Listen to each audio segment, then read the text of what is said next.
update natin para sa lagay ng ating panahon. Ngayong umaga po ng November 4, 2024 na kung saan sa ngayon po ay nasa boundary na ng ating area of responsibility ang sama ng panahon na ating binabantayan. At kung tuluyan na po yan na makapasok dito sa ating PAR between 2 to 3 hours, ay tatawagin na po yan sa local name na Bagyong Mars. Nasa layo po ngayon ng 1,070 km east ng Visaya. Nataglay na ang lakas ng hangin na umaabot po sa 65 km per hour at bugso na 85 km per hour habang kumikilos pa west, northwestward sa bilis po na 15 km per hour.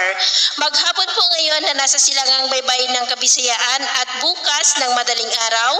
ay nandyan na po sa silangang baybayin ng Bicol Region at lalakas muli yan into severe tropical storm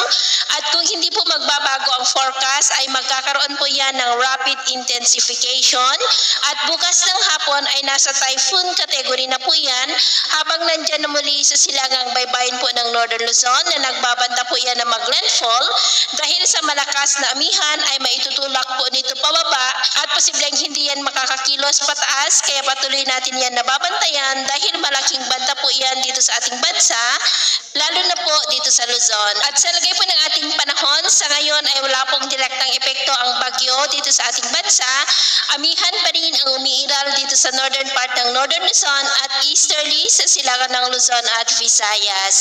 Ngayong madaling araw po ay generally fair weather sa malaking bahagi ng ating bansa pero may chance pa rin ng mga isolated rains lalo na po sa silangan ng Cagayan, Babuyan Islands, Quezon, Batangas,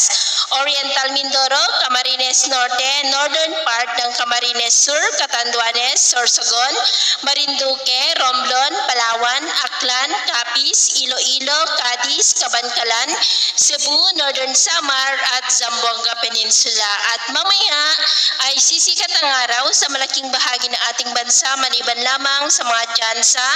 ng cloudy skies with isolated rain sa ilang bahagi ng Cagayan, Quezon, Camarines Provinces, Catanduanes, Sorsogon, Marinduque, Palawan, Capiz, Iloilo, Southern Leyte, Bohol at Dinagat Island. At mamayang hapon, mas maraming lugar na ulit ang makakaranas ng mas maulap na kalangitan with isolated rains. Mag-ingat pa rin po tayo sa mga banta pa rin ng mga pagbaha at pagguho ng lupa. At sa atin naman pong mga baybayin, dahil sa amihan ay maalon na po sa mga baybayin ng Batanes, Babuyan Islands, Ilocos Norte Seaboard ng Cagayan, ang mga alon ay posibleng aabot hanggang po sa 3 to 5 meters height. Kaya iwasan na muna natin ang papalaot dyan sa mga may kulay pula, lalo na po sa ating mga kababayan na mangingisda na gumagamit po ng maliliit na bangka para po mas makaiwas sa mga sakunang pangkaragatan.